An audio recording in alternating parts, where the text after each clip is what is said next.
Hello everyone, welcome back to my channel. আপনারা সবাই কেমন আছেন? আরেকটা ভিডিও নিয়ে আমি চলে এলাম। এটা হলো আন্দামান সিরিজের নীল আইল্যান্ডের ভিডিও। সো আমরা পৌঁছে গেলাম নীল আইল্যান্ড অ্যান্ড জাস্ট দেখুন নীল রঙের জল অ্যান্ড চারোদিকটা অদ্ভুত একটা সুন্দর দৃশ্য।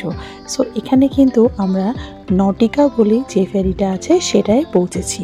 আমরা পোর্ট ব্লেয়ার থেকে হ্যাভলকে মাক্রুজে এসেছিলাম, কিন্তু হ্যাভলক থেকে আমরা নীল আইল্যান্ডে নটিকা ফেরিতে এলাম। নটিকা ফেরিটাও কিন্তু ভীষণ ভালো ছিল, যেরকম মাক্রুজ দেখিয়েছিলাম ঠিক ওরকমই। অ্যান্ড এখানে পৌঁছেই আমাদের রাজ ট্যুরস অ্যান্ড ট্রাভেলস থেকে যেখানে বুকিং করেছিলাম ওরাই গাড়ি রেডি রেখেছিল। সো গাড়ি করে আমরা পৌঁছে গেছিলাম হোটেল। অ্যান্ড হোটেলের ব্যাপারে আমি আরেকটা ভিডিওতে আপনাদের সঙ্গে সব কিছু শেয়ার করব। আমরা এখানে জাস্ট লাগেজ রেখেই সেদিন আমরা বেরিয়ে পড়েছিলাম এই আইল্যান্ডটা ট্যুর করব বলে। সো ফার্স্টেই আমরা চলে এসেছিলাম সেই ব্রিজটা দেখার জন্য। অ্যান্ড এই ব্রিজটা কিন্তু আপনারা সবাই অনেক ছবিতে হয়তো দেখেছেন। আজকে আমরা ওই কোরাল ব্রিজটা দেখতে এসেছি।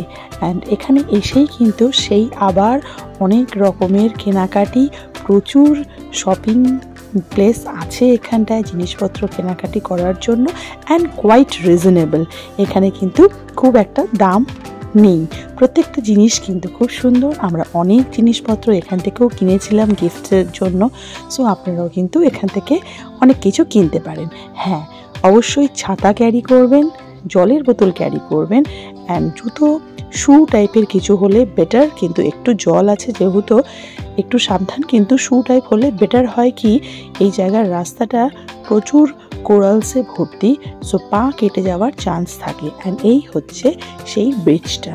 সো অদ্ভুত একটা সুন্দর জায়গা, কিন্তু প্রচুর পোকা টাইপের জিনিস আছে। অ্যান্ড বুঝতেই পারছেন সমুদ্রের কিনারা, এখানে কিন্তু সবাই নানা রকম সেই যে অ্যানিমালসগুলো হয়, ওয়াটার অ্যানিমালসগুলো এখানে দেখতে আসে। তো নানান ধরনের মাছ দেখতে পারবেন, জলে নানান ধরনের পোকা আছে। অ্যান্ড সাইডে একটু চেষ্টা করবেন, এই যে পাহাড় তো না ঠিক, এই যে পাথরগুলো যে আছে এগুলোর মধ্যেও কিন্তু অনেক ধরনের পোকা শুয়ে থাকে। সো আমাকে কিন্তু রীতিমতন একটা পোকা কামড়েও দিয়েছিল। তো জানি না আমি এখান থেকেই ক্যারি করেছিলাম কি না, বিকজ হোটেলে রাতে কিন্তু আমি খুব প্রবলেমে পড়ে গেছিলাম। সো এখানে একটু সাবধানে থাকবেন। অ্যান্ড এইসব ইনসেক্ট রেপেলেন্ট যদি থাকে অবশ্যই ক্যারি করবেন, গায়ে মেখে যাবেন। অ্যান্ড এই দেখুন এখানে কিন্তু নানা রকম জিনিস দেখা যাচ্ছে। আমরা অনেক ছবি তুলেছি। গাইড দিতে পারেন, গাইড কিন্তু প্রচুর চার্জেস বলে ওরা, কিন্তু যদি দরকার নেই, যদি মনে হয় আপনাদের গাইড দরকার, এখানে কিন্তু এই জিনিসগুলোই দেখাবে। অ্যান্ড গাইড যদি নেবেন তাহলে আর একটু দূরে নিয়ে গিয়ে ঠিক জলের যা যা জিনিস দেখা যায় সেই ক্রিয়েচার্সগুলো, ওয়াটার ক্রিয়েচার্সগুলোই আপনারা দেখতে পারবেন। আমরা কিন্তু অনেক কিছু এখানে নিজেরাই দেখেছি, কোনো গাইড নিইনি, বিকজ গাইড 2000, 3000 এরকম করে চার্জেস চাইছিল। সো আমরা সেটা করিনি, আমরা নিজেরাই ঘুরেছি। তো আপনারা জাস্ট এই আইল্যান্ডটা দেখুন, এনজয় করুন। অ্যান্ড তারপর আমরা আরও 2-3টে জায়গায় ঘুরেছি। আচ্ছা, নীল আইল্যান্ডে কিন্তু একদিন আমরা হল্ট করেছি। আপনারা চাইলে 2 দিনও থাকতে পারেন এখানটায়, বিকজ খুব ছোট আইল্যান্ড, ঘোরার জন্য একদিনেই কিন্তু এনাফ হয়ে যায়। কেউ যদি একটু রিল্যাক্স করতে চায় এই আইল্যান্ডে তাহলে 2 দিন আপনারা অবশ্যই থাকতে পারেন।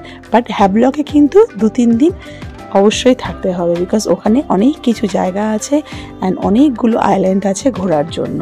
সো এখানে আমরা অনেকক্ষণ ছিলাম। তারপর আমরা বেরিয়ে গেছি ভরতপুর বিচ। এই বিচটাও কিন্তু খুব সুন্দর একটা জায়গা, কিন্তু এখানে জাস্ট ওই মার্কেটের মতন ছোট ছোট কয়েকটা দোকান আছে, ছোট্ট মার্কেট প্লেসের মতন একটা আছে। অ্যান্ড বেসিক্যালি এখানে সবাই যায় নানা রকম স্পোর্টসগুলো করার জন্য, যেগুলো আমরা অলরেডি হ্যাভলকে এলিফ্যান্ট বিচে করেছি। তাছাড়া আমরা পোর্ট ব্লেয়ারে যখন আমরা নর্থ বে আইল্যান্ডে গেছিলাম তখনও আপনারা দেখেছেন অনেক রকমের অ্যাক্টিভিটিস ওখানেও আছে। নীলে আমরা কোনো অ্যাক্টিভিটিস করিনি, আমরা জাস্ট এখানটায় গাড়ি পার্ক করে এই ভরতপুর বিচে আমরা জাস্ট কিছুক্ষণের জন্য বসেছি, কয়েকটা জিনিস এখানে দেখেছি, জাস্ট এক্সপ্লোর করেছি, দ্যাটস অল। খুব সুন্দর একটা জায়গা। এখানে আমরা ম্যাট ভাড়া করে, একটা বসার ম্যাট ভাড়া করে আমরা প্রায় 1 ঘন্টার মতন রেস্ট করেছি, দ্যাটস অল। তারপর আমরা এরপরে যেই ফাইনালি আর একটা বিচে যাব সেটা আপনাদের সঙ্গে কিছুক্ষণের মধ্যেই শেয়ার করব।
তো আমরা 1 ঘন্টা প্রায় ওখানে সময় কাটানোর পর এবার চলে যাচ্ছি হলো আরেকটা বিচে, যেখান থেকে সানসেট পয়েন্ট দেখা যায়। সানসেট পয়েন্ট বলা হয় অ্যাকচুয়ালি। সো সানসেট পয়েন্ট এই জায়গাটা নীল আইল্যান্ডে one of the best sunset কিন্তু দেখা যায়। অ্যান্ড বেস্ট বলছি এই কারণে বিকজ আন্দামানে কিন্তু অনেক জায়গায় সানসেট আপনারা দেখতে পারবেন, কিন্তু আমার এখানে সবচেয়ে বেশি ভালো লেগেছে। অ্যান্ড কারণটা আপনারা দেখতেই পারবেন, এত সুন্দর একটা রাস্তা অ্যান্ড জায়গাটাও এত সুন্দর। সো এখানে হেঁটে কিন্তু আপনাদের যেতে হবে এই বিচটা অবধি, অনেকটা হাঁটা পথ। সো হাঁটতেও কিন্তু বেশ ভালোই লাগছিল বিকজ আপনারা দেখতেই পাচ্ছেন রাস্তাটা খুব সুন্দরভাবে তৈরি, কোনো রকমের কোনো প্রবলেম হয়নি। সো একটু হেঁটে গিয়ে আমরা ওই সানসেট পয়েন্টে অনেকক্ষণ ছিলাম, অনেক এনজয় করেছি। অ্যান্ড সানসেটটা দারুণভাবে আমরা দেখেছি, ফিল করেছি, এনজয় করেছি। অ্যান্ড সানসেট কিন্তু আপনারা চিড়িয়া টাপু যেখানে আছে মিনস পোর্ট ব্লেয়ারে, চিড়িয়া টাপুতেও কিন্তু আপনারা সানসেট দেখতে পারেন, কিন্তু এখানে বেস্ট সানসেট পয়েন্ট অবশ্যই যাবেন, মিস করবেন না। সো এই হলো সেই আইল্যান্ডটা। অ্যান্ড আইল্যান্ডটা কিন্তু খুবই সুন্দর। এখান থেকে কিন্তু আপনারা স্টার গেজিংও করতে পারবেন। স্টার গেজিংটা শুরু হয় হলো সন্ধ্যে 6টার পরে, পার হেড 500 করে নেয়। সো আবার সেই বার্গেনিংয়ের ব্যাপারটা আসে, যারা বার্গেনিং করতে পারে তাদের সাথে একটু রিজনেবল হয়ে যায় রেটটা, কিন্তু এখানটায় থেকে আপনাদের কিন্তু স্টার গেজিং করতে হবে, তারাই কিন্তু আপনাদের হোটেলে পৌঁছে দেবে। তো আমরা আর সেই চান্সেস নিইনি বিকজ আমাদের গাড়ি ছিল অ্যান্ড গাড়ি ওয়েট করতো না। সো আমরা জাস্ট এখানটায় সানসেটটা অবধি ওয়েট করেছি, সানসেট দেখেই আমরা আমাদের রিসর্টে ফেরত চলে গেছি। সো আপনারা এই সানসেটটা এনজয় করুন। অ্যান্ড হ্যাঁ, নেক্সট ভিডিওতে আমরা নীল আইল্যান্ডে কোন রিসর্টে ছিলাম অ্যান্ড কেমন রিসর্টটা তার প্রত্যেকটা ডিটেলস নিয়ে আপনাদের সঙ্গে শেয়ার করব। So till then enjoy the sunset.